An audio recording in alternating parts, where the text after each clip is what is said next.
చెప్పి రాబడిన ఫిర్యాదుపై ప్రత్యేకంగా డివైఈఓ గారు వచ్చి విచారణ చేశారు. అదేవిధంగా వారి తల్లిదండ్రులు విద్యార్థుల సమక్షంలో ఈ విచారణ అంతా జరిగింది. ఈ విచారణలో తేలింది ఏంటంటే టీచర్ గారు దురుసుగా ప్రవర్తించడం మాట వాస్తవమే. అదేవిధంగా పరీక్షల్లో చూసి రాస్తున్నారని చెప్పి మందలించడం, అదేవిధంగా వారిని కొద్దిగా నిక్నేమ్లు పెట్టి పిలవడం అనేది వాస్తవం అని చెప్పి మేము నిర్ధారించాం. అయితే స్టూడెంట్స్ వెర్షను, విద్యార్థులను మాకు ఇలా ఇబ్బంది జరిగిందని చెప్పారో వారి వెర్షను, తల్లిదండ్రుల వెర్షను, గ్రామ పేదల వెర్షను అన్నింటిలో ఎంక్వైరీ చేయగా ఈ లైంగిక వేధింపులు జరగడం అనేది వాస్తవం కాదని చెప్పి స్టూడెంట్స్ యొక్క తల్లిదండ్రులు చెప్తున్నారు. అదేవిధంగా గ్రామస్తులు, అదేవిధంగా ఈ టీచర్ యొక్క బిహేవియర్ తెలిసినటువంటి స్కూల్ యాజమాన్యం, వారి కొలీగ్స్ కూడా నిర్ధారించారు.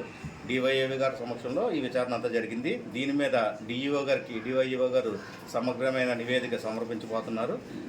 సమగ్రమైన నివేదిక అందిన తర్వాత డిఈఓ గారు ఏ చర్యలు తీసుకుంటారో వేచి చూడాలి.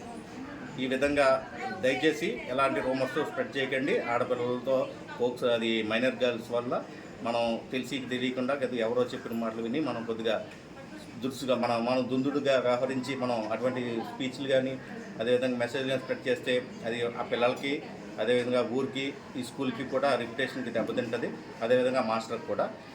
కాబట్టి దయచేసి ఇటువంటివి వచ్చినప్పుడు సంయమనం పాటించి మన యొక్క వార్తలను వేయాలని మీడియాకి మనస్ఫూర్తిగా విజ్ఞప్తి చేస్తాం. Thank you.